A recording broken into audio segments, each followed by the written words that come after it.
RaceKraft V8 Veterans Championship in the new iRacing Gen 3 continues as we head to one of our home tracks, racing our cars on our own turf at Sandown International Motor Raceway. This is the RaceKraft V8 Vets, Dandenong Gridlock 150.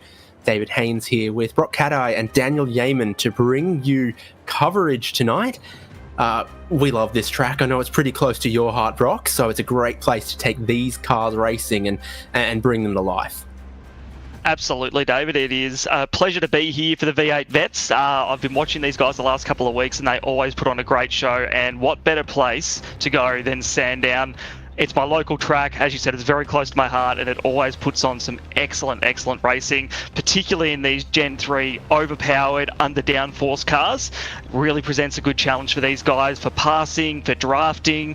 Can they save some fuel? Sandown's really hard on tyres, so let's see how they handle it tonight. I grew up about 10 kilometres from here and my parents never took me, and I'm not still salty about it. I better hurry up if I actually want to get to Sandown Raceway. Well, it's still in operation though, so they say. Key overtaking opportunities, of course, turn 1 and turn 6 at the back there, but I expect it'll be pretty shoulders out door to door today, so anywhere is a passing opportunity then, I think, around Sandown. Lots of houses around Lake, horse racing track. There's your paddock. The pit lane in an interesting position there quite early on in the straight for what is a very long straight to turn 1. And I think to your point about the pit lane there, it presents a very interesting challenge because you come into the pit lane off the racing line and have a very short amount of time to stop. And with such a big field here tonight, that's going to present a really interesting strategy option for these guys trying to rip it in there without the ABS. You know, these cars are full-on drivers' cars. You know, you've got to manage that brake and get in there, get down to the speed limit, or else you'll get a penalty. So, and the exit as well, right onto the racing line again on that front straight, heading into the braking zone for turn 1. So, these guys have got an interesting night ahead of them, and I'm keen to see it. Yeah, just the 3 kilometres. Oh. That's beautiful. It's simply gorgeous. And this is showing you some of the old layouts of Sandown, opened in the 1960s. This is what it initially looked like. The pit straight was down past turn 1. Then they changed it to this layout that saw world sports cars visit here in the 1980s. And now the modern layout that we know from many Sandown 500s and other local, state and other racing here. And that's the one that we know now. 2 long straights, couple of short, sharp, high curb, stop, turn, point, go corners sort of really characterise this place, as well as being incredibly anti-clockwise, hard on those right side tyres. Yeah, and to your point about it being hard on the tyres, that's very true of this place, and it's a really difficult track to set up for because you do you go lower downforce to go for those long straights, or do you go and to help in the low speed corners, or do you go high downforce to help you around the back of the circuit where you've got to get the car gripped up through turn 6, hard on the brakes down to the turn 9. It's going to be interesting to see who's got the top end speed and then who's got the speed under brakes into the corners to really take advantage of this layout, and that's part of the beauty of Sandown is there's no one way to do it right, and it's up to the individual driver to figure out the best way to make it to the end. So at this juncture of the championship, 8 rounds completed. Jordan Ross leads the way. Ken Latter and Scott Gamble both moving up after last round. Matt Vanderkraan drops down into 4th, and that top 10's completed with Wayne Walker, Troy Stonestreet, Michael Whiting, Dan Hall, David Nash, and Luke Allman. Biggest mover, Brad Doble. Great points haul from him last round as he jumps up some. And Paul Warwick, he's dropped a few after some good showings early in the season. We might not have had him last round, and this is including 2 drop rounds. So a few drivers who haven't turned up to every single race. Maybe this is the point where they begin to exhaust some of their drop rounds and drop a tiny bit in the championship. Just goes to show that Jordan Ross is the driver on top that they're all trying to beat at this point of the championship. Yeah, and look how tight it is as well.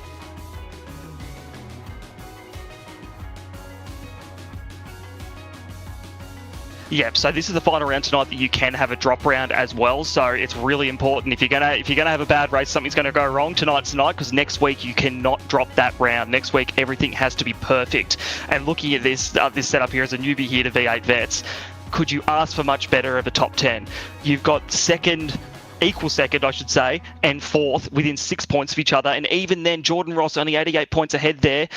That's not much more than a race win that you need to get him if he has a bad race. So it is still all to play for with where it being in the back end of this championship. And geez, the podium spot's up for grabs. Who knows what's going to happen there over these next few races? Yeah, and it's very, very exciting tracks to close out this season 22. Hitting up the Australian ones. So here at Sandown for 150 kilometres tonight. Looking forward to that. This is that format of just over 150 kilometres, so around this place. That makes up 49 laps. 75% of them to be a classified finisher is 37 laps. The fuel tank size unrestricted tonight, but the starting fuel just 50 litres, so realistically you're looking at about a third of a tank there. And it can be high fuel consumption around here with the long straights as well. So it's almost 3 litres per lap. It's a typical fuel burn, depending on. So the total fuel you're going to need to add 81 to 87 litres. You could do all of that pretty early, but it's still a 2 compulsory pit stop race with the compulsory pit stop window opening at the ends of lap 2. You could really, really front load your stops and be good to go by about lap 3 if you wanted to. It's not necessarily going to be that easy. The strategy variations, possible safety cars, all of it means that there are so many different strategies drivers could play, and we won't know until the end which was the right one. These are some of the possibilities. Yeah, and look at that. I was going to talk to strategy as well. As you said, you could really front load, but this track is really bad on tyres at the best of times. So could you make it to the end on fuel? Yes. Do you want to do it on that set of tyres? No, they will be screaming at you. Please put on a new set. So potentially that blue or that yellow strategy option could be the way to go. Split those stops up a little bit more nicely. Do you stop at lap 32 and kind of get the jump, get that jump on those guys, that undercut? Or do you go later and have fresher tyres for that last sort of 10, 11 lap squirt to the end? We could see some guys really running through from the back if they take on that strategy. But Sandown, as you pointed out earlier, David, has a couple of key overtaking opportunities, but you've got to really set them up to make them work. And those fresh tyres, they might be worth it if they're not overheated when you're stuck behind someone trying to make the move work. Yeah, I think you're definitely going to look to have made your second stop by about the halfway point. So I think the most common strategy is see out the starting fuel, but then be pretty quick to get your stops cleared and be ready to get you to the end. Yeah, that makes sense. The most important thing is getting the fuel in to get to the end of the race. And I guess the thing as well is with safety cars in this series, you never know whether they're going to happen if there's an incident, and you'd hate for that to get in the way of your pit strategy or disadvantage you in your pit strategy and race strategy. So I'll be curious to see tonight with my first race with these guys and how hard they battle and what strategies they choose to go for.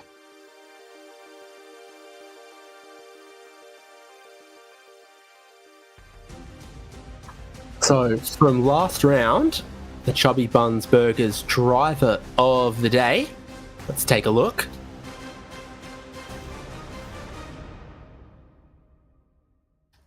It was Dan Hall. So we'll see who gets it tonight. Something that you'll have to keep an eye on throughout the race, Brock, just to think who deserves recognition. Normally it ends up sort of going to someone inside of the top 10 who gained a lot of positions.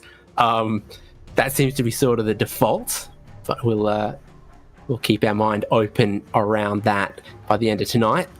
Who might be our Chubby Buns Burgers driver of the day?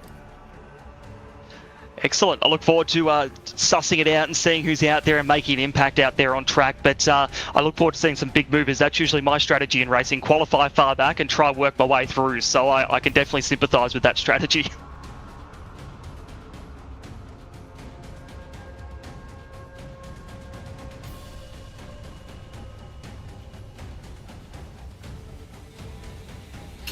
Now, is Chubby Buns a sponsor that you're familiar with, David, or...?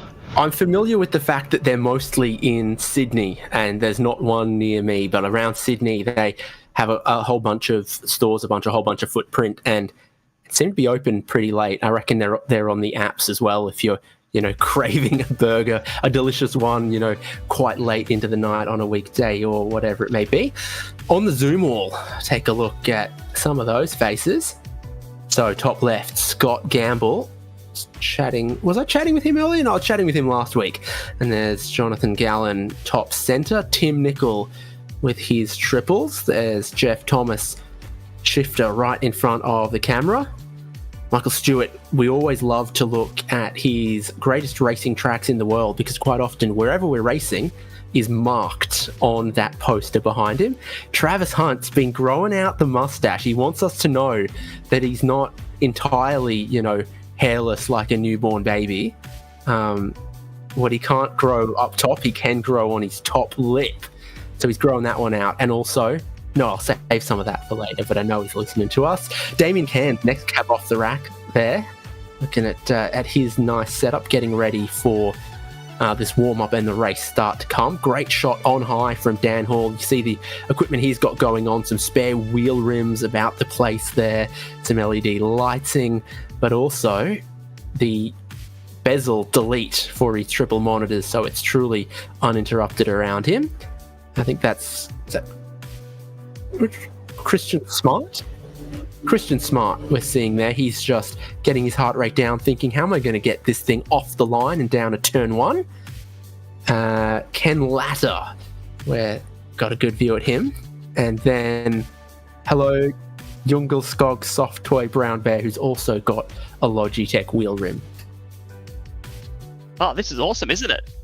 Seeing all these guys, they have excellent setups. I think I need to chat to them and find out which way they've gone in life, because my setup is nowhere near as fancy as these guys. They look great and all ready to go for a big night of racing here with only a minute or so left in warm-up.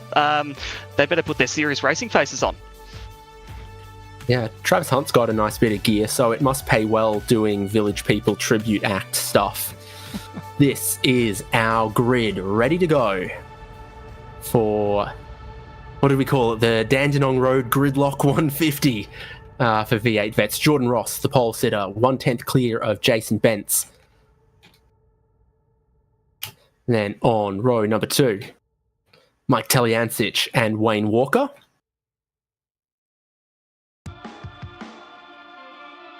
There's Ken Latter and Matt Vanderkran, 5th and 6th on grid. Scott Gamble and Christopher Burridge, 7th and 8th. Super close between them, just 0.02 of a second. Troy Stonestreet and John Latham completes the top 10 on the grid. We then find Tim Nicol and Michael Stewart. Jeff Thomas and Darren Lobb together there. Michael Whiting and Luke Allman, 15th and 16th. Steve Kennedy and Mark Poynton, 17th and 18th. Got Scott Mackay and Greg Sharp completing the top 20, still just half a second away from pole, down in 20th place. Qualifying was super close with Stewie Hall and John Gallen, 21st and 22nd. And there's Rob Crisdale and Gary Buckland, 23rd and 24th. Big grid. Everyone loves Sandown. Jamie McKnight in 25th with Brad Doble in 26th. Darren Crosby is in 27th, and the Chubby Buns Burgers driver of the day from a week ago is starting 28th. Dan Hall just there ahead of David Kirby and Bruce Tannock in 29th and 30th. 31st, David Nash, Damien Cairns, 32nd. Matty Parker and Stephen Varga, 33rd, 34th, ahead of Paul Warwick and Craig Friend.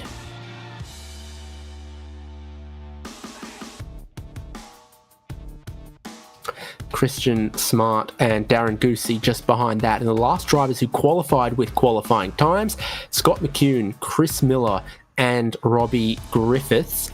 Looks like Chad Lewis, Steve Grumley, and Travis Hunt didn't set qualifying times, so the Flying Mustache is going to be starting from right near the back of the grid.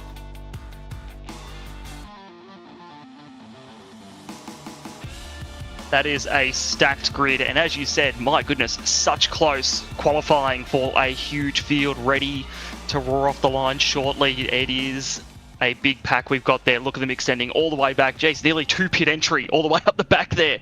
That is massive. 49 laps ahead of us, 150 kilometres. Are you ready to go, David? Oh, mostly. Mostly?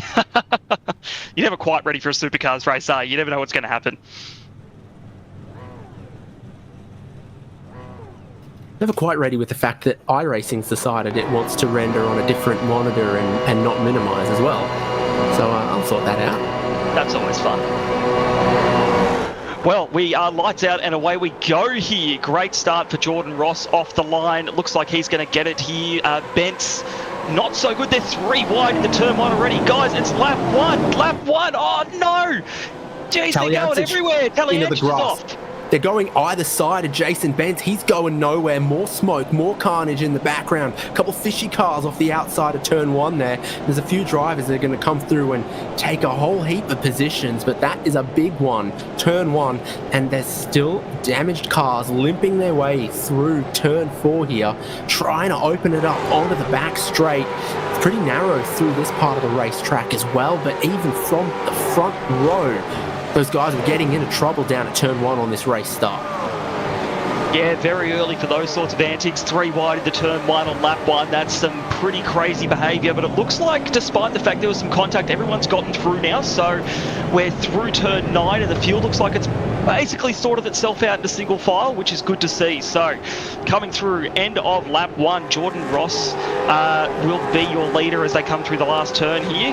We're battling up the back though, right in the mid-pack here. There's always some mid-pack fun. But Jordan Ross is through turn 1 with a commanding lead on Wayne Walker at the moment. 2 seconds in the first lap. That's exactly how you want to start your race night. Yeah, and this little bit of time in your back pocket suddenly gives you a bit of strategy, flexibility. You'll expect a few cars to dive to pit lane quite early once the compulsory pit stop window opens, just to splash their fuel in and then cover off if anything else crazy happens and brings out a safety car. Then you can do your second compulsory pit stop and you might be sitting pretty. Christopher Burridge there, 7th. He's watching Troy Stonestreet and Darren Lobb go side by side. Darren Lobb will be looking to channel a little bit of Cam Waters if he can, as he proceeds around the outside, braking, slowing, and then riding plenty of curb here with a high chance of a lockup into the corners there at Dandenong Road.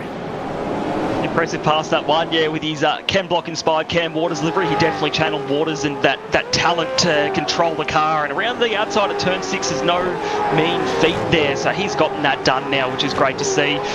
Coming across the line for end of lap 2 now, and there are no crazy battles we're seeing here. We've already got a pit stop in the background there. A couple of pit stops there. Scott Mackay and Ken Latta are both in for their pit stop. So as you mentioned, David, Brad Doble as well, people trying to get that fuel on early with that half a tank to start the race. Yeah, exactly. If you ever get a sort of early-ish sort of lap 10 safety car, then if you've already made one of your stops, then you're good to go to make your second stop, and then your hands washed, your strategy's open, whereas everyone else has still got some compulsory pit stops looming over their head, and track position can be pretty key with this many cars on track. So having to take a green flag stop could cost you not only time but also a whole bunch of track position that could be difficult to recover from. See on screen a couple of those big movers like Darren Lobb +7, and there'll be a few others as well. Impressive that only a few laps in to be +7 already. I mean, we've got a couple that are +5 as well. It's really good to see that they're making their way cleanly through. I'll be interested to see here, Jordan Ross is the leader, if he's catching up to the back of the pitters here, because I think I can see Taliancic is only just in front of the leader at the moment. So that's going to create a really interesting dynamic as Ross tries to carve his way through and keep that commanding lead when he's got some lap cars already to deal with because of that pit strategy.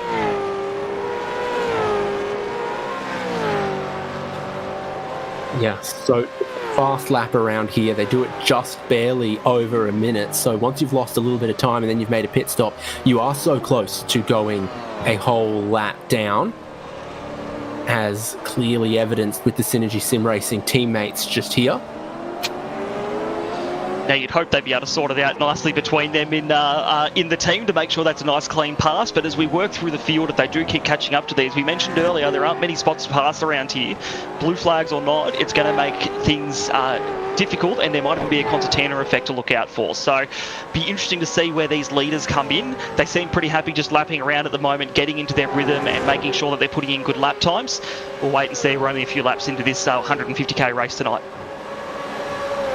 Jason Bentz was one of the drivers who got pretty comprehensively mugged at the race start. He seems to have found his feet at least a little bit now, running in 4th place. They were 4 wide between turns 1 and 2 on the race start. Bentz has just managed to hold his own, and looks like he's got the car pointed pretty well through 3 and 4 there, just in behind Matt van der Kraan, who's now going to try to range up on the back of.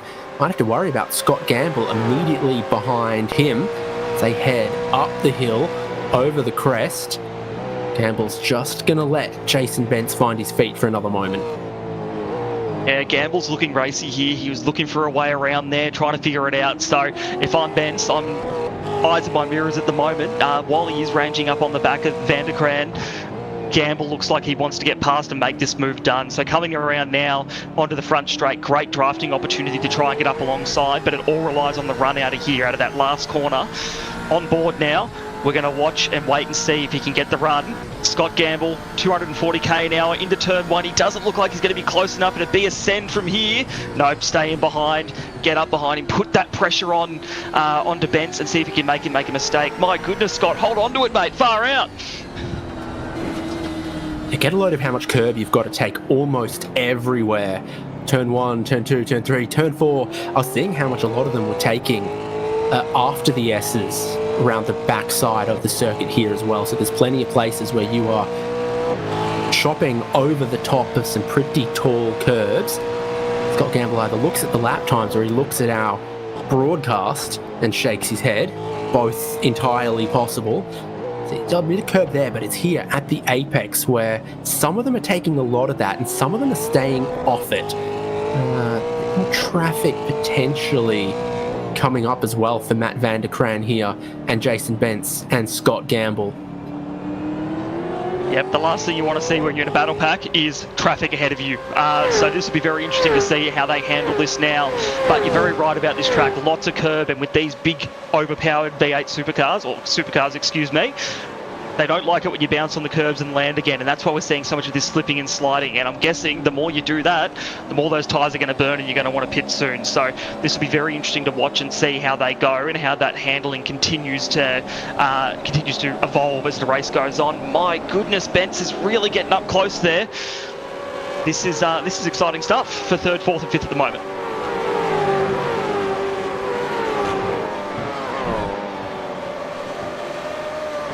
Kind of got Van der Kraan has a little bit of protection here because of the lap car up ahead of him here. He's getting a bit of that draft and it's not affecting him on track at the moment. I say that as he comes to the braking zone and he's right up on the back there, but that draft will be helping keep Bentz and Gamble off the back of him for the time being. Once they clear that car though, my goodness, Bentz and Gamble are both right there. They want this 3rd place. It's important. Track position is important at this track as well.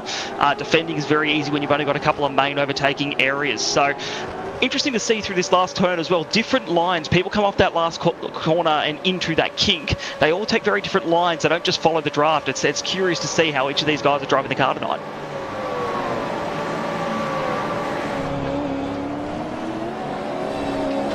Really compressing through this group, 3rd, 4th, 5th. You see Christopher Burridge getting a little bit closer. Darren Lobb to be the next behind that. And yep, that's classic supercars racing here. Just bumper to bumper to bumper through those sections, all of them just trying to line up their throttle run back up the hill. Wayne Walker in 2nd, I noticed, carrying a little bit of damage still, but there's a few lapped cars between him in 2nd and Matt van der Kraan in 3rd. It'll be just reassuring him that position's his to hold for a little bit longer. Jordan Ross continues to expand his lead, and they're pulling out of the way. I think was Maddie Parker. Awkward for Burridge there, trying to get past 43rd. Well done there to get out of the way. Oh, we've got, I think, was it Bence in the pits now? So yep. Bence has removed himself from that battle pack. This will be very interesting to see if he gets a clear run out of the pits on fresh tyres. He may well be in a good position to try and jump Van der Kraan. This will be one to watch.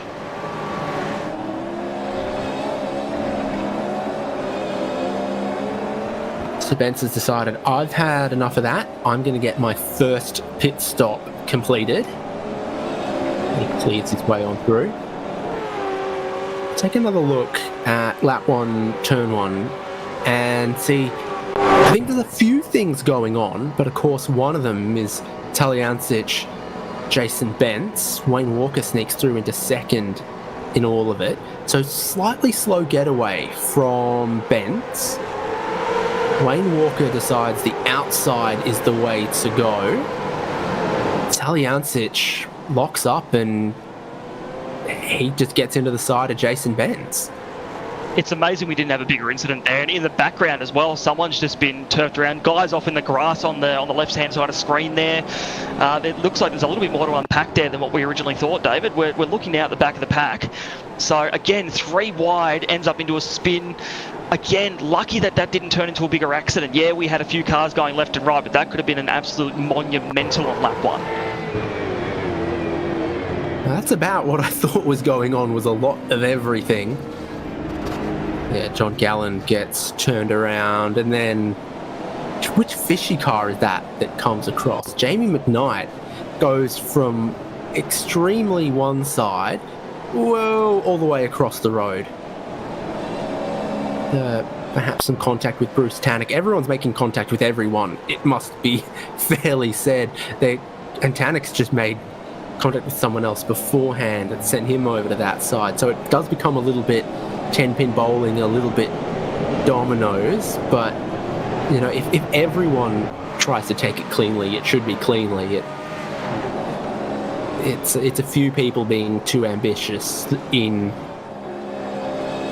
tightly packed group that causes some problems. Scott Gamble's gone and made his first pit stop, reacting to what Jason Bence has done. Chris Burridge, Michael Whiting doing similar. So the 50 litres of fuel ought to have taken them quite a bit further into the race than this, but these are drivers electing to think, actually, there might be a bit more clear space from pitting than from staying out. Sometimes that's not the case.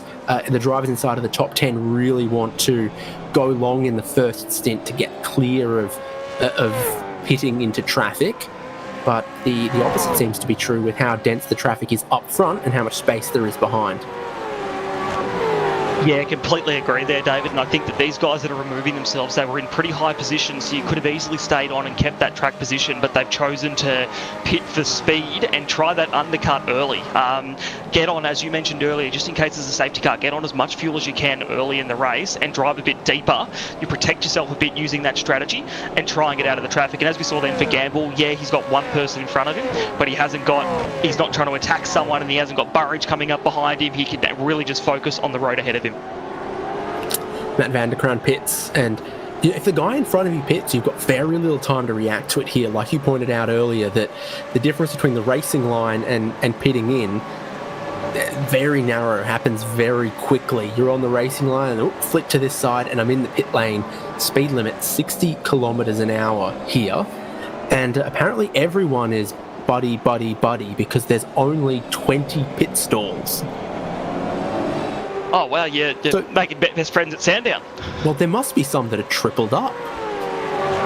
That'd be awkward if you come in and already see a car in your pit box and you've got to drive in there. I know you can drive through them in iRacing, but I always still feel a little bit anxious seeing another car that you've got to drive through to get to where you need to go. Well, it could be your pit stall and there's already 2 other cars in it. If some of them are tripled up, we've got more than 40 cars, there's only 20 pit stalls. The pole sitter is probably sharing with two other cars.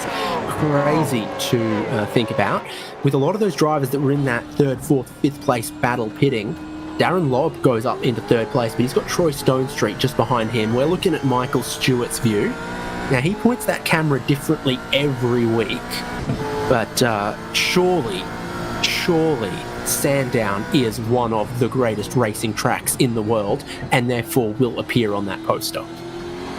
Look, you're not going to hear any argument from me. I love this circuit, and I personally think it's a real driver's circuit. So, I don't know, I'm seeing what we've got Daytona in there, Phillip Island. If it's there, it's got to be between Adelaide, Bathurst, Albert Park, and Phillip Island. So we'll have to ask him next week to tilt the camera up a little bit further so we can see more of the picture.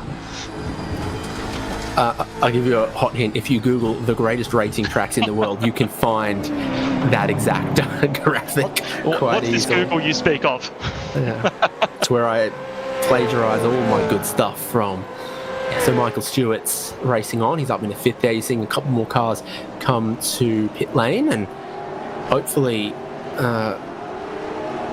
in the OSR Bathurst 12 hour where we raised more money for Bin the Blade for Balin, more people have come on board since then as well to support that foundation, Michael Stewart's foundation. So always good to see him racing well. And he's right in behind Troy Stonestreet, Darren Lobb, for what's net probably not going to be the podium. A couple of guys in front having already pitted, but we don't know right now what the optimal strategy is going to be. Maybe being released into a little bit of open air and running long is going to be good for Lobb, Stonestreet and Stewart. Yeah, well, these guys have a really neat little battle pack here, as you mentioned, and if they work together a little bit with the draft and help each other out, not trying to overtake each other too much, you've actually got a great opportunity to save a bit of fuel, save your tyres, and run longer but more efficiently, and make sure you get further into that race and keep those tyres fresher, because these guys will be on way better tyres in the next few laps that they pit than the guys who have been pitting over the last 10 laps. You're not going to believe this. I found the graphic. It's not... Sandown is not on the greatest racing tracks in the world graphic, but you know what is? Symmons Plains. Symmons Plains over Sandown as a couple more drivers come into pit, including Dan Hall. Those yellow cones are where the pit lane speed limit starts, and they are very, very close to the racing line when you keep an eye on that one. Next time we see someone pitting in, look at exactly where the pit lane speed limit starts and how deceptively early that may be.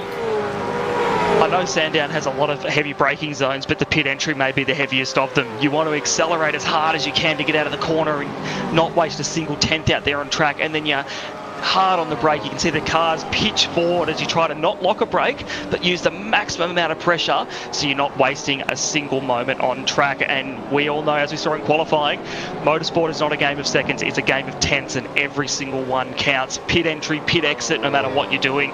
So if we see someone go in, I'd love to see how they're approaching that, particularly with these small battle packs, how the guys behind them avoiding, obviously, rear-ending and turning their opponents as they go in.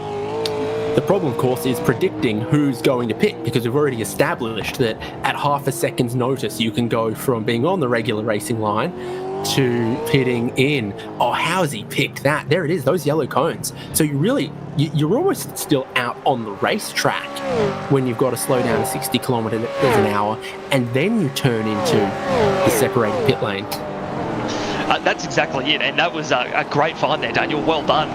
Right on board with Stephen Varga to witness a pit entry. So he's gotten in there well, didn't lock a brake, but you're very right. And even coming back out on track at Sandown, it reminds me of a freeway merge lane. You try to get up to speed to match the guys around you, but you never quite make it there. You've just got to shove it in and hope it works. No, I always do. If it's 100 Ks, I'm merging at 100 Ks. Not like my mum, but yeah, I get your point.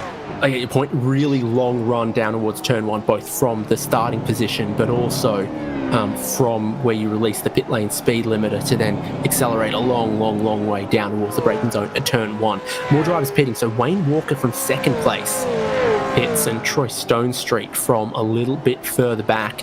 Means that, at least briefly, it describes Jordan Ross's race lead as 12.5 seconds. And he's obviously enjoying a little bit of clean air for the moment. A few more are going to take their first of 2 compulsory pit stops for the night. Yep, Jordan is racing flawlessly at the moment. He's worked his way around Taliancic and lapped him for the time being. Obviously, that'll all unravel once we get through those compulsory pit stops a bit later on. But here we are on board with Robert Griffiths, just showing us how much curb you do take around here. And you know what, David? The reason they've got to take so much curb is the track's so narrow. They need to make more space on it, so the curbs are so important for that. But we're watching now as he comes down the back straight here. A little bit of distance there to Chris Miller, and then Darren Goosey and Buckland up ahead have their own mini battle pack going too. So still some guys who are close in this race and stuck together like magnets, but who knows how it's going to be coming out of the pits here. I think we're just in a bit of that management period of the race. Lap 18 of 49, long way to go, but we're getting towards that halfway mark, so that strategy is going to start coming together very shortly for these guys who are yet to pit. Race leader Jordan Ross in, Michael Stewart, Jeff Thomas, John Latham all follow suit. Darren Lobb scored in the race lead for the moment. There's the teammates, I think it's Old Mate and Sons or whatever. Darren Goosey and Gary Buckland pit together. There's your race leader blending back out just behind Robbie Griffiths. So for Jordan Ross, a relatively quick first stop, but the total fuel required for this race, it's not a massive fuel drop. No, absolutely not. And look, I guess the beauty of you having your 2 compulsory pit stops is that you do have the opportunity to manage that fuel load, and Jordan is obviously really appreciating the lead he's got at the moment and the fact he's got that distance to just run his own race. So I reckon he's playing that game. It's not so much about get it all in the car at once. It's about managing that lead, making sure he keeps it and not being under too much pressure so he can conserve those tyres and save some fuel.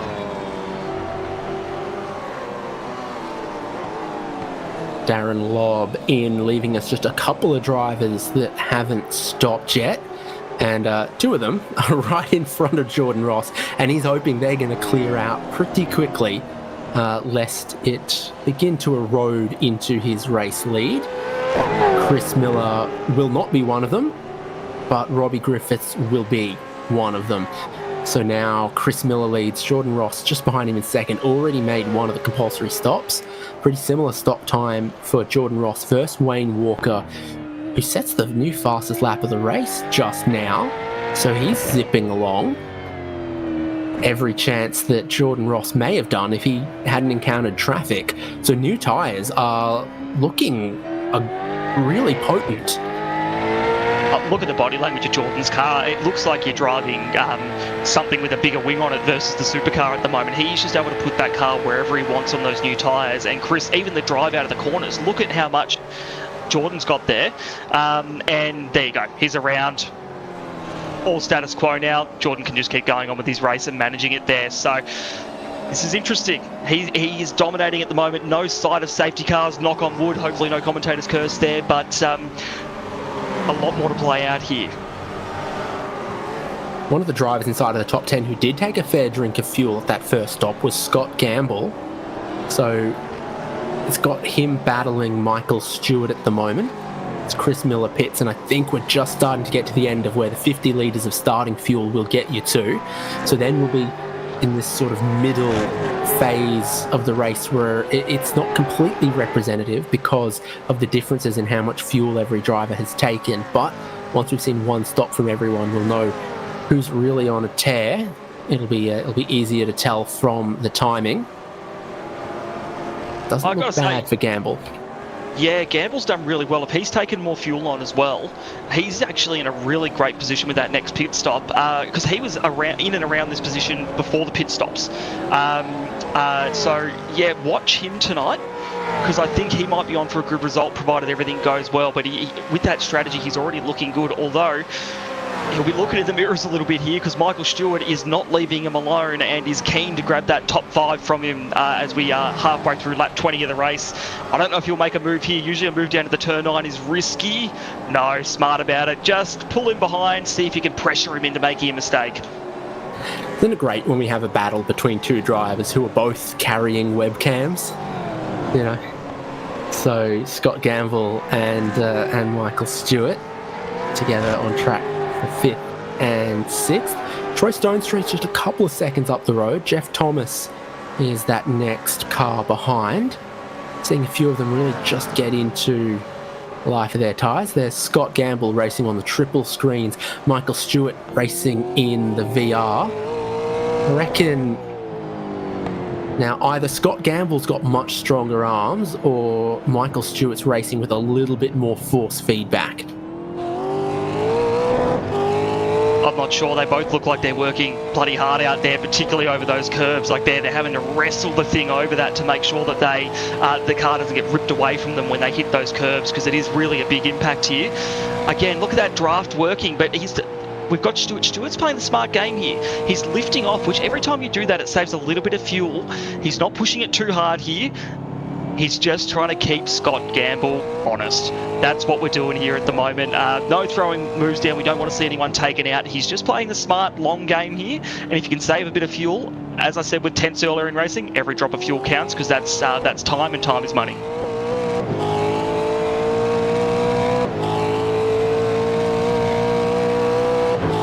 So what's the go on good stuff to eat around here? Around Sandown? Yeah, within the circuit, but also in the immediate vicinity. All right, well, within the circuit, there's a great bacon and egg joint. At the Supercars event every single year, the first thing we always do, bacon and egg roll. First thing in the morning we head over there. That's over near the pits. And then last year they had an excellent Mexican joint. You could get burritos and nachos and really nice chips from. And that again was over just under the grandstand on that same side of the circuit. There's nothing good around. Some of the best views are around the backside of the circuit near turn 9. The best food's definitely over near the pits. And in terms of food around the vicinity, there is not much. Sandown is just in this dense housing area. So there's not a heap. There is a super cheap auto superstore nearby though, so you might be able to get a bag of lollies and a Coke for a good price. There we go. So Michael Stewart still just underneath Scott Gamble's rear wing for 5th and 6th. There's a bit more field spread for 1st, 2nd, 3rd and 4th. A few battles kicking on further back, including around Ken Ladder, Chris Burridge, Mark Poynton here. But look at Michael Whiting. It's just a mother duck train behind him with Tim Nichols, Stuart Hall, Dan Hall. Jason Bentz looks like he's taken a lot of fuel, and so it's buried him deep in the field for the moment. But I think he'll be rewarded with that around the 2nd stop. But he's probably not being rewarded with the traffic right now, is Jason Bentz, because he was up in 4th, I think, before he stopped.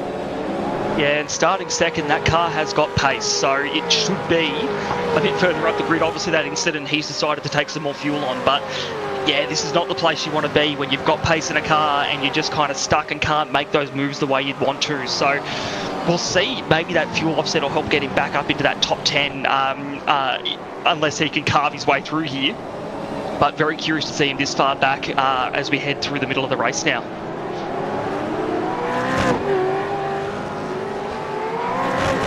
Plenty of lock-up smoke persisting in the air. The wind is from the north, but it's not very quick at all, so it's not dispersing the smoke whenever there's a lock-up.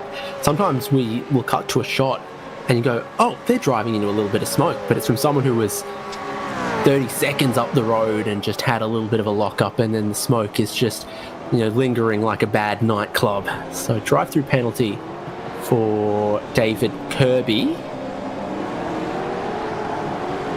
I heard race control, but not completely for what that was for earlier. It's unfortunate because, that's a curb lighting it up there for Michael Whiting.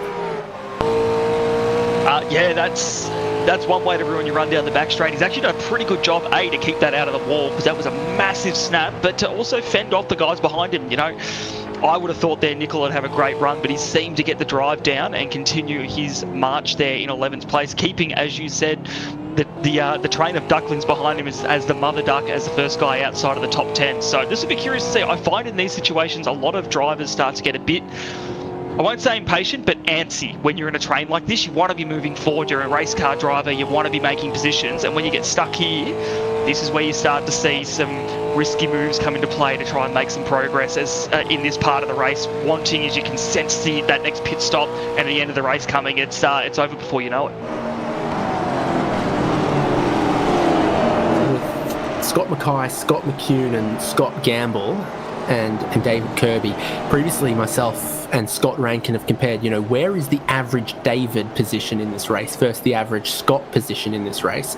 And the average David has been quite successful despite Scott Gamble's often race-winning pace. But unfortunately, with that penalty, the average David of David Kirby is down in 44th at the moment. So Team David not going quite as strongly.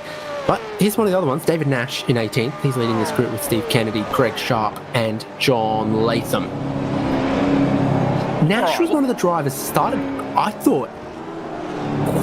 thought his qualifying was quite a bit lower than where we normally see him racing. So he is 18th on track right now, but like he qualified started 31st. Yeah, and I would have often had him as a top 15 qualifier in this championship. Well, he's doing a very good job to represent the Davers, being up 13 positions right now. That is impressive. And he looks like he's just continuing that march forward. He's got clear air ahead of him in that Chevy Camaro, and he's not slowing down now. What have we got going on here? Nice battle pack here. We've got the battle for 27th. No matter what position you're in, you always battle hard. We've got Varga, Tanek and Hunt duking it out on track in this tight little battle pack as they work their way through turn 2 and 3. No place to overtake here, but it's all about the run from turn 4 onto the back straight. And here we go. Nice tight line there for Tanek, trying to get the run. He's in the draft. Do you reckon he can make it down at turn 6? Well, they've all seemed very apprehensive to go too wide through there, which is sensible, but it's kind of reducing the possibility of overtaking through here. They're not afraid of getting on a little bit of the grass, getting on a little bit of that curb. So then it's showing your nose and getting far enough down the inside for the 90-degree left-hander is the challenge. And I think if you've got to follow the guy in front through the S's, you're going to be making an incredibly audacious dive down the inside that could be penalised. So I'm not sure the overtaking's going particularly great there. Turn 1's probably your best option, particularly if you can trick the driver in front into defending the final corner. I had a word with Travis Hunt pre-race, and for everyone who's wondering, we see Travis Hunt, chewing a lot of gum. What flavour? Peppermint. He says it's always got to be peppermint. Does it help sharpen his focus? He seems to think so. Well, he seems to think it makes him less edgy. Like it makes him more relaxed.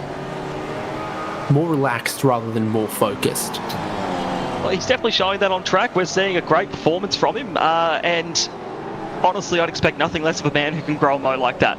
Chewing his gum, working on his mow and being proud of it, nice and smooth on track. That's a complete package if you ask me, David. Yeah, and we see him every week. I'm pretty sure he's grown that in the last 2 weeks. All of it. So I can't grow no mustache. That's the dream for me. That's the dream for me, David. I went and saw my dad the other day and I had 5 days of growth and he looked at me and he went, "What's this? Shave it." So that's the position I'm in. I am jealous of Travis Hunt. That's what I'm trying to say.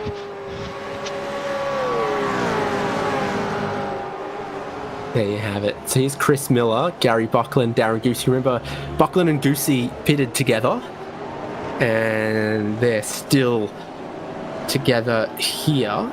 26 and 28 seconds of fuel. So a little more than Chris Miller in front of them, but a little less than Robbie Griffiths behind them.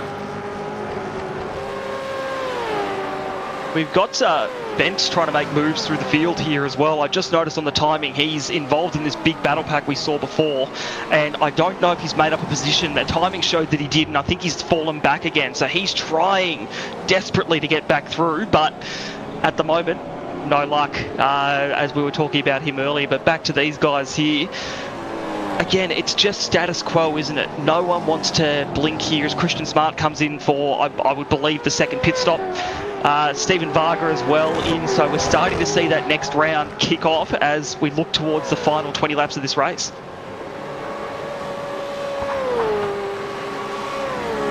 Yeah, interesting with this race distance and an uncapped fuel tank how early you can look to make your second stop, and it's not ridiculous at all to be doing so now with 20 laps to go. Looking at the race leader, plenty of traffic for him. He's only taken 19 seconds of fuel, and quite a few of these are cars that he was half a minute ahead of, and then they've taken longer first stops than him. So a few of these cars that he's lapped might even end up back on the lead lap after the second round of stops. It's very interesting, isn't it? You don't think of supercars with traffic because, multi-class racing, you get that, but supercars, the difficulty with that is dirty air on the front nose of a supercar is murder. It really takes away that grip. So when you've got a slower car in front of you that's out of sync with your race, you've got to drive really carefully to manage that and make sure that you don't crash them out, they don't crash you out. But by the looks of it, for the most part, we've seen tonight, David, the back markers, or these blue flag cars, have actually been really good. No matter what their race is doing, they've always jumped out of the way to make sure a smooth transition can happen for those leaders coming through. But Jordan has definitely got the pace on these guys, and they know it, and they're just making sure that everyone stays alive and can enjoy their race for the night. Looking backwards through that podium from Jordan Ross to Wayne Walker to Matt van der Kraan, who's going to make his second stop. Travis Hunt's already made his second stop. Quite a few of them are all going through that right now. You see the list of who's in the lane. Michael Stewart's gotten ahead of Scott Gamble in that battle we were checking out earlier on. And straight out of the way goes Travis Hunt, trying to clear out of the way of the traffic. Jason Bentz has just had a very interesting pit entry. Travis Hunt has a black flag. Matty Parker has a black flag. A lot going on around the pit lane right now. Sorry, David, we just have to... That was an immense move by Gamble around the outside at turn 2 to take that position back. That was bloody well done, just to shout that out. Stewart raced very smart there, but that was excellent racing by Gamble to take that position back. And we have found the pass back on lap 24 as well. So that's where Stewart got through on Gamble. Here we go. He's got the run down the main straight. Looks to the inside here. This is a textbook supercars turn 1 move. Gets it done. Gamble's going to fight him through here, but awesome respect between the two. Slots in behind, and as we saw a couple of laps later, he's made his way back through. So great racing from these guys. Very respectful. Exactly what we'd expect out of the V8 Vets. Car just behind them in that shot was Jeff Thomas. He's one of the cars on the lane right now. With Ken Latta, Luke Allman, Darren Lobb, absolutely everybody. That's Allman overshooting his pit stall. Now, you would say that they're numbered 1 through to 33, but iRacing believes there's only 20 pit stalls there. And Lobb is just going to beat a couple of them off the lane here. There we go. iRacing is gospel, right, for all of us iRacers. We'll believe whatever they tell us. Busy on pit exit here, though, so as I mentioned earlier, hard when you can't build up that speed straight away to slot back into traffic here, and it's very, very busy behind Lobb here, but everyone slots in nicely. Remember, cold tyres are always difficult coming to one of the heaviest braking zones on the circuit, but no major incident. Good to see everyone's behaving, and we carry on. Waiting those final pit stops as Craig Friend and Darren Crosby are both in the lane, completing their second and final compulsory pit stop. Scott Gamble in the lane now too. Yes, everyone's doing it, looking at 17 or 18 laps to go. Darren Lobb looks like he's got those tyres underneath him. Pit stop graphics flying along because it's the cool thing to do at the moment. Travis Hunt serving a penalty from his pit stop. And there's drama on the back straight. Stopped cars. The track's nearly blocked, just squeaking their way through. Oh no. Who is that around? Damien Cairns.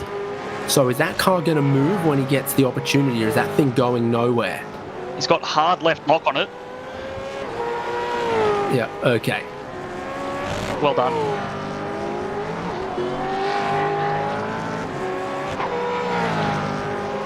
Yeah, a tricky spot there to get your car turned around. But very tight, and you have to drive onto the racing line. So very patient and well managed by Damien.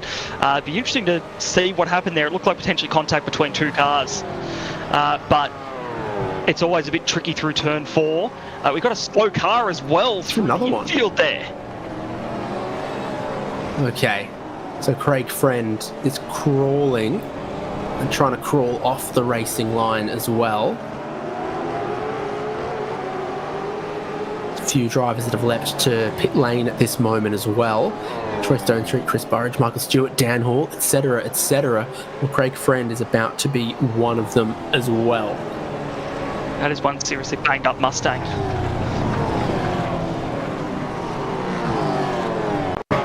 So this is how Damien Cairns ended up there. Yeah, I'm telling you, this was a different car. This is not Craig Friend. Bruce Tannock. Oh! And here we go. There's going to be the damage for Craig Friend as he's the one that opened it up. The track was completely blocked and he has freight trained his way through. So yeah, it looks like Cairns has lit it up a little bit, tagged Stephen Varga, and then Craig Friend has seen a completely blocked track, and he's actually done everyone else a solid. Yeah, look, that's an unfortunate one there, and as we said earlier, it's such a Sandown in itself is such a tight track, but turn 4 there, you barely have room for 2 cars to get through. And yeah, for Craig here coming around there, you're on the gas, you want to accelerate, and look at this. You just go, oh my God, where do I go? And unfortunately, the seas did not part for Craig. But as you said, he did a service to everyone else because the track was not jammed after that, and everyone could get through. As we look to Scott Gamble, who's just set the fastest lap of the race, absolutely flying at the moment after his pit stop. Craig Friend, recovery marshal of the round, maybe? So it's I'd give him the award. Yeah. Only a handful of cars that haven't made their second pit stop yet. You can see them on the column there. John Latham, Mike Teliancic, Paul Warwick, Chris Miller. Most drivers have made their second pit stop. Darren Lobb, I think, might have lost a spot or two. He's firing up on the radio to race control. I don't remember seeing him quite as close to Michael Stewart or Chris Miller as he is right now. This is so Lobb's made 2 stops. Ken Ladd has only made 1 at this point, I think.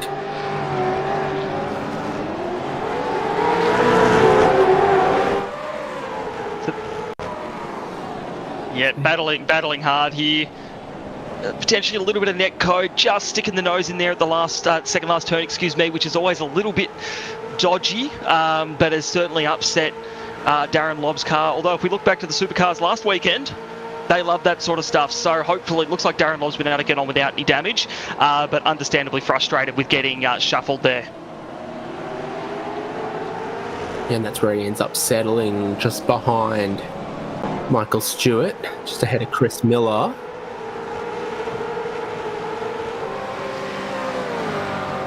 Jason Bentz has gotten past Chris Miller there as well. So I think Lobb and Miller might have gotten close, and Jason Bentz has snuck through amongst all of that.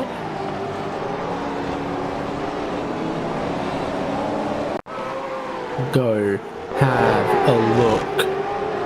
Might just be Bentz getting a good run off the final corner here. Doesn't look like it involves Darren Lobb much of all. We've all learnt how to side draft in the last week, though. So, get up close till you're halfway along, and then pull away with the extra speed.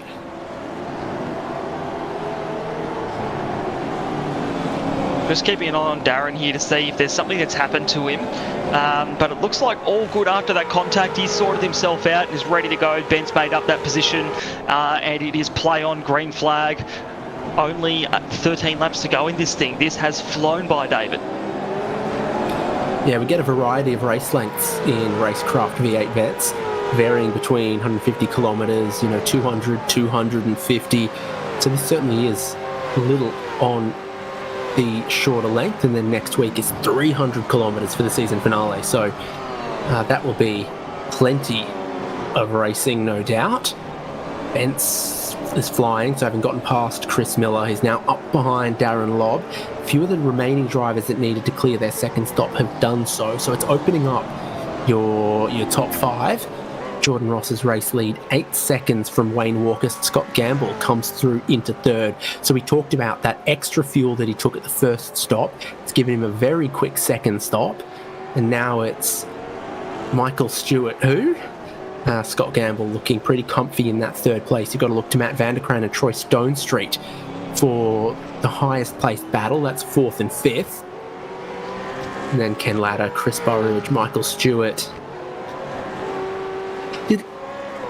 Latta had sort of one of those lap 2 stops, didn't he? Interesting. So this will be interesting seeing how his tyres go here, because he's going to be a bit behind some of these guys, like Gamble, for example, up ahead.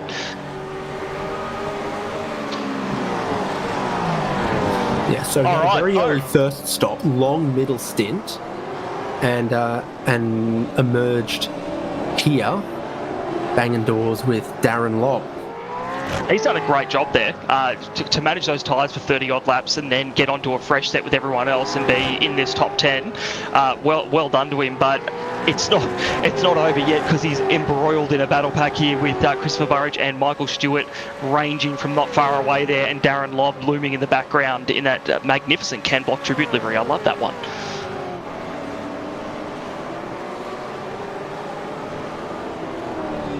Yeah, it's good stuff. So when do we see, David, as a new guy here, when do we see the gloves come off towards the end of one of these V8 Vets races? Do they start to get a little bit crazy and wanting to make moves, or do we keep it respectful in the series?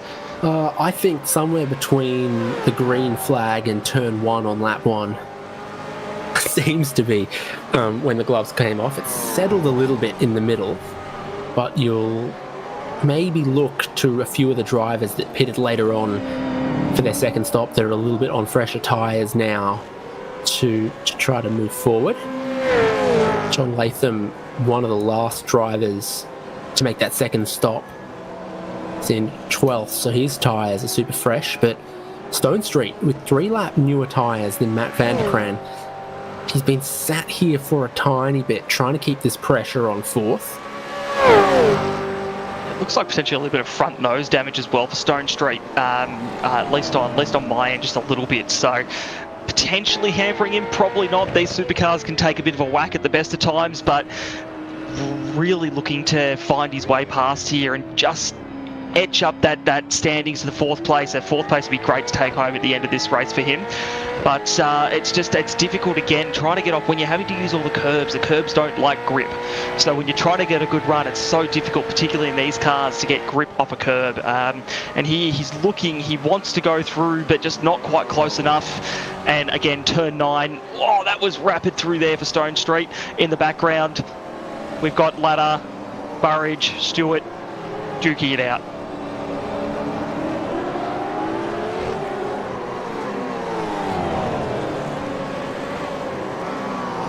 Yeah, sure do here. So, Ken Latta, monumental gains in all of this.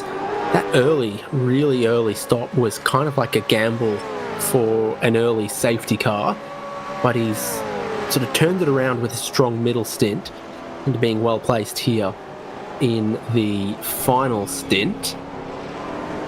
Yeah, qualified 5th, but lap 1 was a challenge for him, so now he's back to 6th with still plenty of pressure on him for these remaining laps. The next group up the road going a tiny bit quicker. This is Ken's perspective. He's doing well here. Just keeping enough pace to keep Burridge and Stewart behind him there. Burridge keeps ranging up on him, but can't find an opportunity to shoot past. So for now, he just needs to keep doing what he's doing for these, last sort of 8 laps at this point, and he'll be able to bring this result home, which is great. As you said, he had some troubles on lap 1 with that chaos, and has really brought back a solid result. So we'll see how he goes here. Again, he looks like he's got some good distance coming onto the main straight here, and that'll protect him into turn 1, at least for this next lap. Plenty of guys have the sequential shifter. You'll notice Ken Ladder's using the steering wheel paddles. I think at one point we were told that by profession he is a house painter. A few times we checked in with him and it does look like he's racing in his work shirt. But he's definitely putting in work right now. Chris Burridge 2 laps, fresher tyres behind with that powerful slipstream that you get down the long front straight and also here on the other side of the horse racing track. It seems like where it matters, which is the traction out of the final corner and out of turn 4, Ken Ladder is doing it perfectly. And if you're a tenth slower everywhere else, it doesn't matter because the 2 places they can pass you, they're not going to if you've got to power well off the previous corner. Yeah, that's absolutely it, and that's what we're seeing is he's doing really well getting off the corners and protecting himself, and he's a bit slower through the S's at the back and then Dandenong Road corner, but it doesn't matter because by then you can't get through. So very interesting to watch. We're just keeping an eye on Darren Lobb here, who has Jeff Thomas and Mark Poynton behind him. Thomas nice and close here, only a few tenths behind Darren Lobbs as we come into turn 1 here. Not close enough for a pass, but certainly close enough that if I was Darren, I'd certainly be keeping half an eye on the mirror just in case, well, to use this pun, in case a lob comes his way. But into turn 4, look at all the, can I just point out, look at all the marbles either side of that racing line. It also takes away key passing opportunities. Turn 4 can be one, but with those marbles, you wouldn't want to. You're going to lock up and take someone out. So again, as we get later in this race, those opportunities reduce and you've got to be smart about making a move if you do make one. Yeah, lots of cars doing lots of laps, throwing fresh sets of tyres on. It's a recipe for throwing off a lot of marbles, discarding a lot of rubber. This is what I'm saying. I don't think you can ever get far enough up down the inside for it not to be a punt. And that's what Jeff Thomas has discovered, is that even if you carry way more speed in, you're just never getting far enough down the inside before the beginning of the braking zone. And I mean, you gotta have a go. But it just doesn't seem like anyone can stay close enough through the S's that precede it and be that much braver on the brakes than the other guy that you're not just spearing into them to make the pass. Yeah, look, I've got to give it to him. Kudos for having a crack and also not taking someone out. But you're absolutely right. Like, you've got to rely on the guy in front of you to make a mistake to throw it down the inside there. And you saw as soon as he got on those marbles, the tyre started to lock. Like, the grip just isn't there at this point in the race. But he wanted that. He gave it a crack. It didn't quite work out there. But now we're looking from Tim Nichols' car rearwards as they come out of turn 4, firing up the big long back straight here. Bit of distance between him, Luke Allman, and Jason Bentz. Bentz back down in 15th now. That first lap and subsequent strategy has been costly for him, unfortunately, and really ruined what could have been a great race for him. But again, hard track to overtake at, and he still seems to be trying to steam forward. But we've just spent minutes talking about how hard it is to overtake at this stage of the race.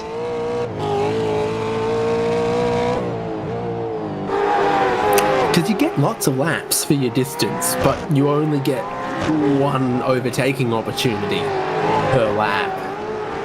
That's a bit deceiving. Yeah.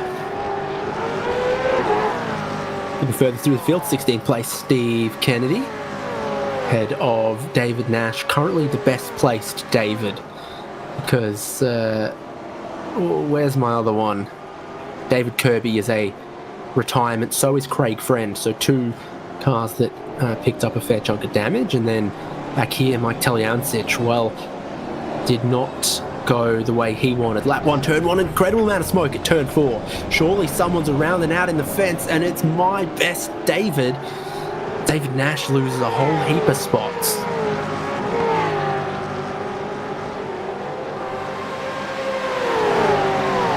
Here we go, coming up to turn 6, it is on right here. We talked about they didn't want to go. Oh, they've sorted it out, single file coming down through turn 6. I was kind of itching for some side-by-side action there, but they've been smarter than what I would be, and they've sorted it out quickly. But that spin and subsequent concertina has really pushed these guys together with 18th through 22nd, just this tight battle pack with a few laps left to go. And we've got the replay here of David Nash, unfortunately the best of the Davids having a moment. Still in 23rd after that, just got up on the curb. So easy and simple to do in these supercars, but looked like he did a really good job to spin it and get it going again. I think he actually recovered from the slide really well, locked up all four so that he didn't spin out irrecoverably, and then as that happened, the next group coming through, Dan Hall didn't get the same traction as Michael Taliancic, and also just pulls aside. So can you cut too much of that apex curve and get a slowdown? Think so. Back to live pictures. Dan Hall, Taliancic steaming away, but just behind him, Michael Whiting, Stuart Hall, and Gary Buckland. But that motor might be dead. Down at turn 6, Gary Buckland, the emergency light on the back, the yellow light's flashing. Means the engine's dead. We are 3 laps to go, and it will not cause a safety car. We will stay green. Jordan Ross leading 10 seconds from Wayne Walker, just 4 seconds ahead of Scott Gamble, who's flying along at the moment. But there are so many battles elsewhere through the field. We talked about a few cars that qualified not where their pace expects, and then turn 1 really shuffled them even further. Yeah, that's exactly it, and I think it's been interesting to see some other players come up through the field with our usual suspects not being up there. I mean, look at this battle we've got here going at the moment. Like, just in the top 10, you've got Ken Latta here, Matt Vanderkraan up the road as well in a nice tight battle pack. It's all going on as we come into 2 to go, nearly 1 to go now. Who will end up where? That is the biggest question of this last lap and a half here. Will there be any dives? Will anyone make a hero move, or are we going to keep it safe? Mark Poynton very close to Jeff Thomas there, and Tim Nichols still with Luke Allman and Jason Bentz in his mirrors. Stephen Kennedy is forcing Jason Bentz to defend a little bit. It's really closing up on this group. Now he's dropped a couple car lengths back and he kicks it sideways off the final corner as well. One of the things about this newest car that the drivers have been telling us, though, is that those little sideways moments on throttle don't penalise you like they used to in Gen 2. If the guy in front of you lit up the rears leaving a corner, you know you'd be able to get them down the straight. But more recoverable in this new car, apparently actually making the car a little easier to keep position, making it a little harder to just pick up positions by driving more cleanly than the drivers around you. That's fascinating, because we saw Scott Gamble earlier when we were on his camera at home racing. He was having at turn 1 and he was throwing the car around, but obviously that wasn't affecting him too much based off what you're saying there, David. That's really fascinating with these cars, and perhaps they're even faster being driven like that, as we're now looking at Bruce Tannock and Greg Sharp. Tannock's got to slow down. So I think they are taking too much of the turn 4 curve, getting slow down. Still got it. Be careful and now here. it's cleared. So what he's done is he's tried to give up a 10th through each apex of the S's there, and he's given up a slowdown penalty without needing to sidestep and roll out of the throttle. It's a little cheeky, but it didn't look like he, slammed on the brakes on the racing line or anything. If I hadn't told you that Tannock had a slowdown penalty, would you have known? No, I wouldn't have, but I saw after you said, oh, that was close for Mark Poynton, nearly in the wall there. Yeah. Jordan Ross up front, though, out the final corner. The checkered flag for him, that's great waving technique from the marshals at Sandown as Jordan Ross takes another race win. Wayne Walker sneaks through from 4th to 2nd, and Scott Gamble pulls out some strong strategy to complete the podium. As for the rest of the finishing positions, I think you're going to have to keep an eye on the many of them that may change, like Allman there, with Bentz all over him. Tim Nichol is in behind all of this. There's a few of them that might be running out of fuel. Look at Tim Nichol drop. Yeah, Nichols seems to be struggling here. We're being told he's rolling the car. He's trying to clutch it to the end here. He'll probably just make it. He's got a pack behind him, though. He might lose a few positions here. It's coughing. It's fluttering. He's trying to get it there, but he's going to lose a few positions. Oh, they did well to miss him there, but wow, just making it there for Nichol, but lost a few right at the death. Yeah, 4 of them got him. So Dan Hall, Michael Whiting, Stuart Hall, and Paul Warwick all got Tim Nichol. He ran out of fuel. Why are they all trying to run up the back of him now? Have they got a competition going to see how close they can get in Mills, and someone gets like a Boost Juice gift card? Yeah, I think absolutely all of them are driving past a millimetre away and suggesting that maybe you can't park there. But yeah, I mean, that's going to be an incredibly frustrating final lap for Tim Nicol, but it's not a surprise that the race was 49 laps from the get-go. It was 49 laps for everyone. And Tim Nicol has ended up just a tiny, tiny bit short. Oh, a matter of corners, 2 or 3 of them, and he would have made it home. But he did well to clutch it there, instead of running out of fuel before the line, and still picked up a result. David, I'll throw to you to read out the results here. Yeah, the championship leader Jordan Ross grabs a win. Wayne Walker gets second and Scott Gamble in third. It was only a couple of rounds ago when Wayne Walker had never been on the podium in RaceKraft V8 Vets. Now he's back again. And Scott Gamble, I believe the reigning champion, with third place there. Matt Vanderkrant, Troy Stonestreet, Ken Latta, Christopher Burridge, Michael Stewart, Darren Lobb and Mark Poynton completing the top 10. It's the next page where things were incredibly exciting on the final lap. Jeff Thomas 11th, John Latham 12th, Luke Allman grabbing a spot to 13th, Jason Bentz going with him to 14th, as Steve Kennedy, Scott Mackay, Mike Teliancic, Dan Hall, Michael Whiting and Stewie Hall were all able to take a spot away from Tim Nicol. So could Paul Warwick, as he finished 21st and Nicol dropped from 15th to 22nd or so. Apparently, got to take a look at that third decimal place to see how close Tim Nicol was to losing another spot to David Nash and Bruce Tannock in 24th, Greg Sharp, Scott McCune, Brad Doble, Jamie McKnight, Christian Smart and Darren Goosey 30th place. A short lap, easy to fall off the lead lap, but still 34 cars with Chris Miller on the lead lap, the final car to do so. One lap down, Stephen Varga, Chad Lewis, Stephen Grumley, Robbie Griffiths, Darren Crosby, Rob Crisdale, John Gallen and Damien Cairns 1 lap down. Travis Hunt 2 laps down. He actually had to go 3 times through the lane with a black flag. Gary Buckland 3 laps down. Matty Parker 13. Craig Friend and David Kirby both retired, and I think Craig Friend retired just a little bit short of being a classified finish. David Kirby definitely so. About 1,000 kilometres of action in 150 kilometres from Sandown Raceway, from the very opening lap to Tim Nicol trying to hold on the very, very final lap. The one constant of it, though, was Jordan Ross up front. Let's go see if we can have a chat to a couple of our drivers. We've only got one of them at the moment. Are they scared of us or something? Well, we're normally pretty nice to them, but we must have been nice enough to Wayne Walker last time. He's back. Second place for you. He's sort of opened up a little bit to get you into a podium position at turn 1, and then you really held your own thereafter. Yeah, I got a really good start again, and went up the outside, which probably wasn't the best move, but then Michael and Jason come together, and yeah, I just went straight between them, and from there, yeah, just sort of tried to concentrate on my own sort of laps and put in the best laps I could, lap after lap.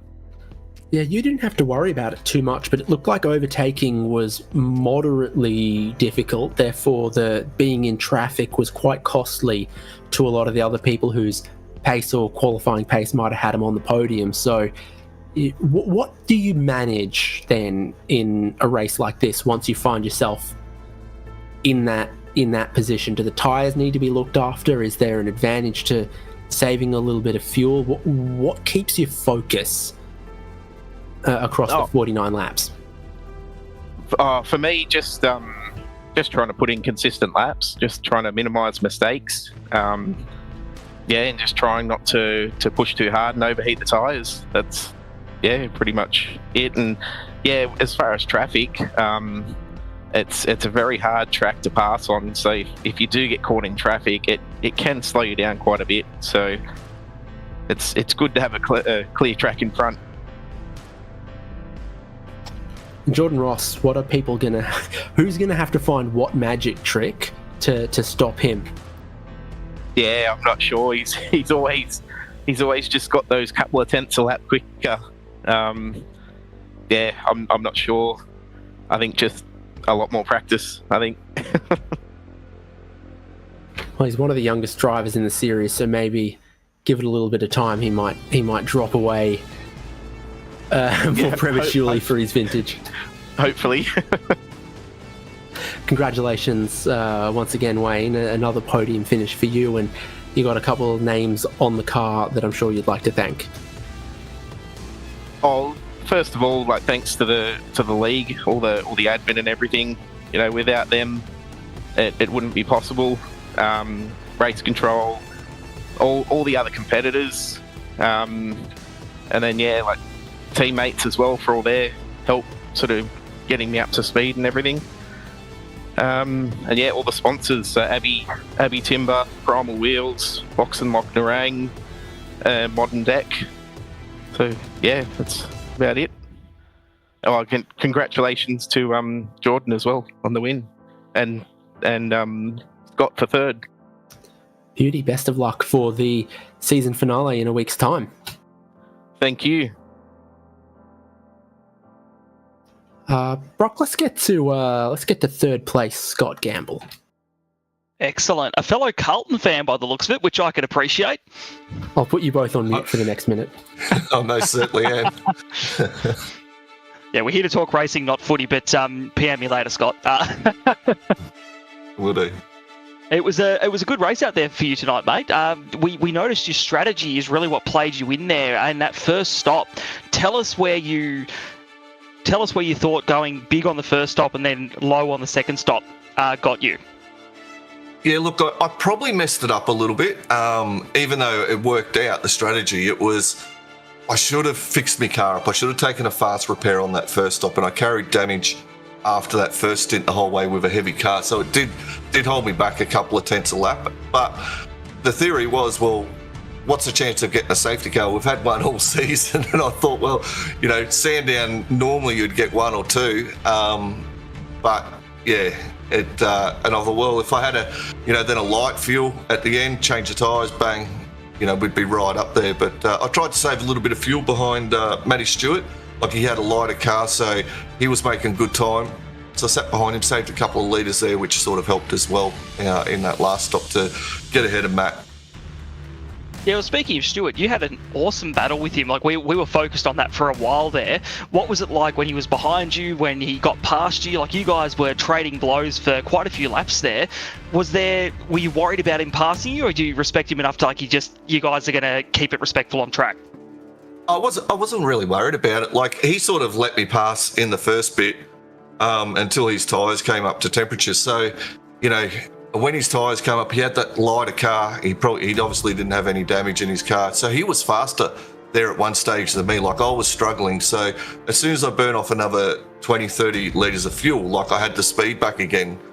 Just the weight plays a big part in these cars. So and then he was getting a little bit loose there, and I thought, hang on, I need to get past you because we can do a little bit better here. But, he didn't make it too hard. But, I love racing with Michael. He's a great bloke, a great member of the vets community, and have a hell of a lot of respect for him. So it was really good fun to be there with him. And it was great for us up here in the box as well. We absolutely loved watching it, Scott. And I like this question that David asked of Wayne Walker. How do you stop Jordan Ross? He's on a bit of a tear at the moment. What do you have in store for Phillip Island to try and stop him in that 300k epic? Yeah, well, we're going to have to work hard at it. These short tracks, Phillip Island's probably another one of them. The times are going to be very tight. I missed quali by 3 tenths, and it put me back into 7th. So I think if I can be up the front there with Jordan, I've been a bit unlucky maybe throughout this season. There's probably a few races. There's definitely 2 of them that got away from me. But yeah, we just got to keep applying the pressure. He's young, he's enthusiastic, or younger, and he's enjoying his race, and he's really enjoying vets. You chat with him in the green room, he's loving it, and it's great to have someone of Jordan's calibre. He is, a top 15 Pro Series driver, so he's got the credentials behind him. So it's really great to have him in vets, and we just keep pushing and do the best we can, and with maybe next season. See how we go. No, I love that, Scott. That's excellent. I love the outlook on having him in the series and what it brings to V8 Vets. Before we let you go, mate, is there anyone you want to thank or anyone you want to shout out?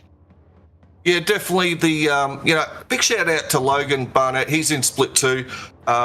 He got demoted, this season. And he's been absolutely flying. It's really motivated him, and it's great to see, a driver when something like that happens, they sort of get a bit of grit about them and they come back harder. And, I'm really looking forward to seeing him back into Split 1. We're working well together in the team.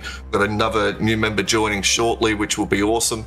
And, because Mac is a bit preoccupied with Pro Series and been a bit unwell so he's been struggling with that. So, yeah, it's really good. I'd like to, shout out to those teammates and also to our sponsors. I mean, they put in a big effort to our team, which is RaceKraft. They're awesome. RSW Graphics, Track School, Track Days, Racing Years, and Prestige Cinematography. And also, well done to Jordan and to Wayne. They drove fantastic, great strategy, and look forward to next week. Thanks, Scott. Well done on your drive and your strategy tonight, mate. We look forward to seeing you next week at Phillip Island for the 300k Epic. Yeah, cheers, guys. Thank you, boy. Scott Average was ahead of the David Average, so he can be pleased with his efforts to that. Don't tell Mr. Rankin that. It's fine. It's fine.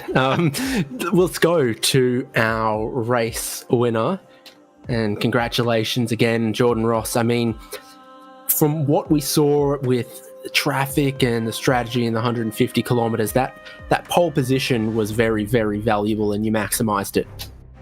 Yeah, hey guys, yeah, it definitely was. I'm lucky I got that first lap in because my second lap sucked. So yeah, just a clean getaway, and there was a bit of shenanigans behind me. But yeah, it was really good to get a good, get a second and a half or something on that first lap, and then pretty hard to pass here. So just had to do clean laps after that.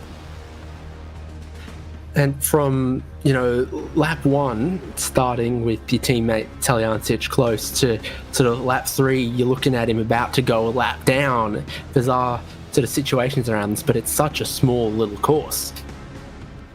Yeah, he was on fresh tyres, so he sort of was able to keep track position ahead of me, and then eventually I think he got a slowdown and had to go past. But yeah, like it would have been nice for Mike. He's sort of getting better each week with his new wheel settings and whatnot. So he's definitely got some speed. It would have been good to have him up here too on the podium with me.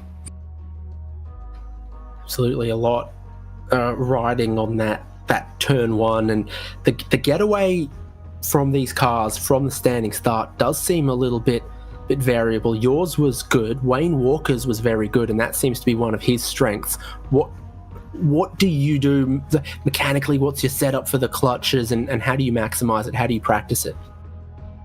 I've just got like a jinx shifter, and there's like a lever on there, which I have set for the extra brake. And I just basically hold that on and just let it off when I'm loading the clutch up off the start. But my starts aren't that good. If you've last few weeks, I've actually got jumped on the start. So I need to have a look at Walker's start because he got a ripper. But mine was okay. It was a bit better than last few weeks, and lucky to get away because it's a bit of a weak point for me at the moment. And then the 2-stop pit stop strategy when it was wide open with an unrestricted fuel tank at this shorter race length, and you kind of went, half of the fuel first stop, half of the fuel second stop, kept you in clean air. Yeah, probably the only point of the race where it's a little bit of risk was in that first fuel load. If you get a safety car there and I haven't pitted, then the guys that were pitting on lap 2 and 3 and whatnot, they could get do a pit and get to the end, and that'll be good for them. So I was mindful of that. Like if I heard anyone call in, an incident, if I saw something happen, I would have been straight in the pits to hopefully not get caught out. But anyway, it worked out. The race is pretty clean. So yeah. Yeah, and this says 20 pit stalls for Sandown. So with more than 40 drivers and you being the pole sitter, you might not have noticed them, but theoretically you would have been sharing your pit stall with 2 other drivers.